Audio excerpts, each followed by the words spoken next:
Hey guys, welcome back to the weekly wrap-up. This is Season 2, Episode 2 with your host, James ROSCZEWSKI. Danny Nguyen. And from the brand new Stat Corner, this is Ben Carpine. We got some good cards for you today, with the first one up being Mr. Cody Hodgson, a name that not all people have heard, but I'll let Ben Carpine talk about the stats. So one of the first things you'll notice, James, looking at this card is from the pictures from 2007, manufactured in 07. Cody Hodgson was not in the NHL in 07. He was actually not in the NHL until 2010. He was drafted 10th overall in 08 by the Vancouver Canucks, played in the AHL for a couple of years, and didn't start his professional career until 2010. Like you said, James, really didn't pan out that well in the NHL. He did play for 6 years, and he played for Vancouver. He played for Buffalo and Nashville between 2010 and 2016. But if we're going to talk just statistically, which is what the Stat Corner's for, there's not really super much to talk about, particularly because this card, he was still on the Brampton Battalion, which is actually an AHL team. Now they're the North Bay Battalion. So those stats aren't super easy to find, and in the professional leagues, he wasn't amazing. James, I'm going to send it back to you guys because I think the card itself has a little bit more to talk about than just the numbers. All right, certainly, Ben. With how the card looks, I'm certainly getting an Army vibe from the Brampton Battalion, which is the team he played on before he went to Major. I think the card looks pretty good. What about you, Danny? So right off the back, when I look at it, the set is from In the Game. You never hear about that set, which definitely, in my opinion, doesn't mean that it's a great set to invest in when you go into hockey. Main ones you want to go for is Upper Deck. That's the more popular set when it comes to Panini and all of their hockey cards. Right off the bat, I see a nice autograph on a hockey rink, a little speck right there. And the corners, they're lightly worn on the front, but the back is completely fine. I don't see any nicks or anything like that. Right off to you, James. For my rating, I'm going to give this a 7 out of 10, just because I do like the Army vibe that I'm getting from it. It's just not really, just because the player hasn't really made that big of an impact in the NHL, hasn't really made a name for himself. What about you, Danny? For my rating, I'm going to give it a 7.5 out of 10. I like that army green with the gray background with it. The hockey rink adds a little bit of a cool spec, in my opinion, but it is made in 2007. It's a little more earlier for the modern era for sports car, and the set, it's not the best. In the Game is a no-name, in my opinion. Not trying to be biased and all that, but what's our next card up, James? All right, so moving on from Cody Hodgson, we're going to football, and we got Mr. Teddy Bruschi, and I'm not really that big of a football guy, so I'll hand it off to Ben Carpine in the Stats Corner. Well, James, what I can definitely tell you is football is kind of my main sport. I don't play it, but it's my favorite sport to watch. I do fantasy football, the whole 9 yards. But Teddy Bruschi, this is probably one of my favorite cards that we've ever had on set. Teddy Bruschi drafted in 1996, 86th overall, to the New England Patriots, and played until 2008, 13 seasons total, counting his rookie season. But talk about a player who is just probably one of the most impactful players in New England Patriots history. Team went to the Super Bowl the year after he was drafted in 1997. Unfortunately, lost to the Packers 35-21 in Super Bowl 31. But then in 4 years, won 3 Super Bowls. That was during the Tom Brady era when they were just kind of kicking off the dynasty. They beat the Rams, the Eagles, and the Panthers from between Super Bowl 36 and 39. But if we're just going to talk about his numbers in particular, this card is unyeared, but in his 13-season career, had 30.5 sacks, 680 solo tackles. That is unbelievably impressive. Not to mention, retired in 2008 at the age of 35 after 2 strokes in his NFL career. Usually when you hear about a stroke, it's not, one of the healthiest and most athletic people on the planet, and Teddy Bruschi had it twice and actually won Comeback Player of the Year in 2005, the year he returned from his first stroke. But Teddy Bruschi, the story is amazing, and his numbers are really sticking up to it. So Teddy Bruschi, this card is statistically very, very good. James, I'll send it back to you guys now if you guys want to talk about the card and kind of what's cool about it, about the card itself. Thank you very much, Ben. Obviously, not really that big of a football guy, but learning about more of his background. The only thing that don't really like about the card is just the kind of the gold. I don't feel like the gold goes well with like the jersey and the patch. What about you, Danny? So right off the back, when I see the card, it's made from Donruss. It's one of the first sets that came out of Panini when they first were established in their early years. The set nowadays is mediocre. They alongside with Donruss Optic, it has a more glossy texture, But this one, it's an exception because it's also one of the Donruss few specs they add into the cards. But the jersey is worn. You can see that straight off with the golden plate around it. It's numbered to 250. It's not bad. It's made in 2006, the beginning of the modern era for sports cards. And in that nice holographic background with Teddy Bruschi right there with the classic gray, blue, and red. I think that's actually white, pardon me. But it looks really great. What do you think about it, James? I'm going to have to disagree with you, Danny, on the holographic background. To me, it's just not my favorite, especially with the gold. I just don't really feel like it matches well with the jersey. But agree to disagree. Moving on, we're going to move off from Teddy Bruschi, and probably one of my favorite cards that we've had on the show. We have Terry O'Reilly. And before I hand it off to Ben, I just want to say this is one of my favorite all-time Bruins players.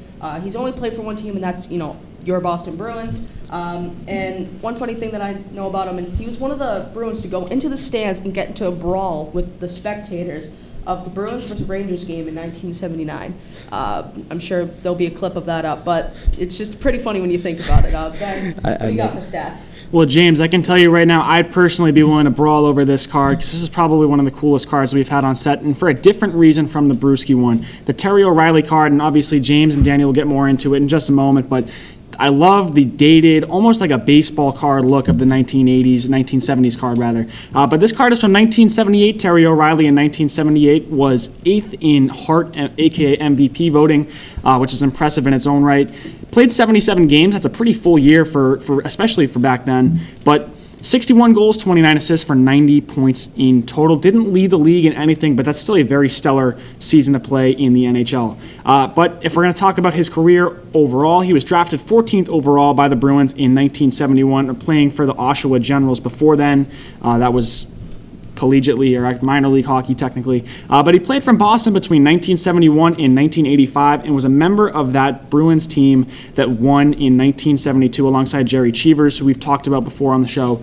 But statistically, this is a character who has Bruins written all over him, and he's been one of the best Bruins of all time. But James, I'll send it down to you guys. What can you talk more about this card? So with what I think about the card, it's one of my favorite cards that we've had. Like I stated previously, and what Ben said with how it's kind of like a baseball card type of vibe. I really like the simplicity of it. You're not really looking at too much when you're looking at the card. I just really like it. Danny, what about you? So right off the back, when I see the card, it's really worn in the corners. It's slightly dent on the sides. It has a more basic look to it. I slightly have to disagree with James' opinion on the card. It's not like creative, but it was made in 1978. Just a quick fact about that year, that was the beginning of when the junk wax era for sports card was about to start. In other words, the junk wax era was when sports cards where their scarcity was high. That's when they kept on overprinting them to the point where sports cards back then were very low in value. There's too many of them. Unless they were autographed or they were numbered, that made them have a huge value. But that was the beginning of it. This was also made by Topps, one of the first sets to ever come out of Panini in their early years. But that's all I have to say about it. What do you think about it, James? For my rating, I will have to give this a 9.5. I would have given this a 10, but only because of what you said, Danny, with how it's worn out on the sides and in the corners. I think that just kind of throws it off a bit for me. What's your rating? My rating, I'm going to give it 8.5 out of 10. I know it's really worn and it's from Topps nowadays, not the best, and it's 1978. But one thing that I like about it is obviously it's a Boston Bruin. We live in Massachusetts. We honor them as what they are as a team. But that's my rating. What's our next card up? All right, Danny. So sticking with the NHL, we have Mr. Taylor Hall, which is a player who has definitely made a name for himself and who has played for your Boston Bruins. Ben, what do you got to say for the stats? Well, James, this card is from the 2011-2012 season, so it's fairly recent. It was 1 year before the NHL lockout, which was a season later, and that's actually when the card was manufactured, but that season was just much shorter, so it makes more sense to talk about the year that the card is talking about, which is the 2011-12 season. And during this season, he had 27 goals, 26 assists for a total of 53 points, so not crazy, but still definitely a contributor on this Edmonton Oilers team that he's pictured in. At 6'1", 210 pounds, he's a decently sized winger, and and he's played since 2010 after being drafted in the first pick overall from the OHL by the Edmonton Oilers. He's played around since then, still playing currently in the NHL, by the way. But this is another guy who's a contributor to a lot of NHL teams, and he's definitely made his mark. You can see here in this card specifically with 27 goals, 26 assists, he's definitely making his mark on a team. And like you said, the Boston Bruins, any team that has him is going to play a little bit better. But I'm going to send you guys over now to talk about the card itself. What am I missing that you guys can add on?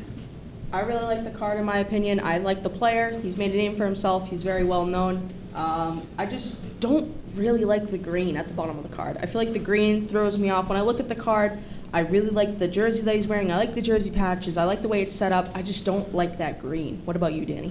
So when I see the card, it's made by Upper Deck. It's one of the best sets for hockey, like I stated in the first card I talked about. But overall, it looks nice. It's numbered to 75. Only 75 of them are in the world. Sorry. It's made in 2011. The card, I have to disagree about the emerald. It actually adds a little bit of a nice pop out on the card, and you can slightly see. I don't think you can see it, but I can. But there's a slight bit of architecture in the background of the card. That white background adds a bit with the orange, white, and blue jersey that he's wearing. And the condition, it's fine. I don't see any nicks or it's slightly worn or any clouding on the card. What's your rating? For my rating, Danny, I'm going to have to give this an 8 out of 10. I just don't really like the emerald. It just really throws me off. It catches your eye, certainly, Danny. It's just when you look at it more, it doesn't really make me like the card more. But definitely an 8 out of 10 will be my rating. What about you? For my rating, I'm going to give it a 9 out of 10. I forgot to mention those two jersey patches on there. The little nice orange and blue to go with the jerseys. But that's my rating. I love the card, though. And the slight bit of architecture in the background adds a bit with it. But what's our last card for today? All right, Danny. So for the last card, we're sticking with hockey, but this time a different position. We're doing a goalie, a name that we have mentioned before, Mr. Ryan Miller. We've already talked about this guy, like I said. But Ben, what do you got for his stats? Well, back to the stat corner for one more time today. Ryan Miller played for Michigan State University before being drafted in 1999 by the Buffalo Sabres, 138th overall. Played from 2002 to 2021, 19 NHL seasons, played Buffalo most of his career. Most recently, I believe, played for the Vancouver Canucks. But this card is from the 2007-08 season, so this is his 6th NHL career year.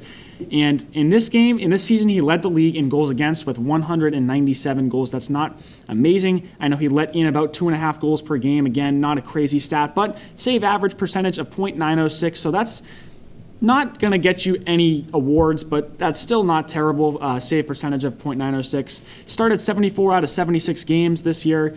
That's, again, about average for an NHL goaltender. But Ryan Miller, I think his name carries more weight than his numbers this season. I'll send it over to you guys so you can talk a little bit more about that.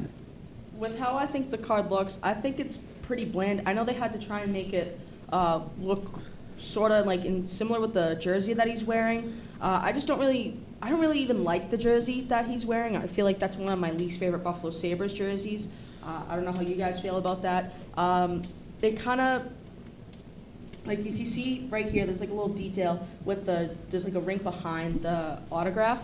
And I really like that detail. I think that's pretty much the only really good thing that I like about this card. But what about you, Danny? I have to slightly agree about this card. I like how the blue, I think it's more of a ocean blue, but even though it contrasts with the black and that brown on top, it's really basic and it's sort of a boring card in details and all. I mean in design. But let's talk about card specs specifically. It's numbered to 100. It has a nice autograph. It's where it is. It's kind of near of a hockey rink type of style, but the condition, it's slightly worn on top of it, and then on the front and the back. But overall, the card looks really nice, in my opinion. What's your rating? I'm going to give this a 7 out of 10. And in comparison to the Terry O'Reilly card, I feel like for the Terry O'Reilly card, just how it looks, it really kind of matches the era that it's from. With this, I feel like they could have done more with this card. But what's your rating, Danny?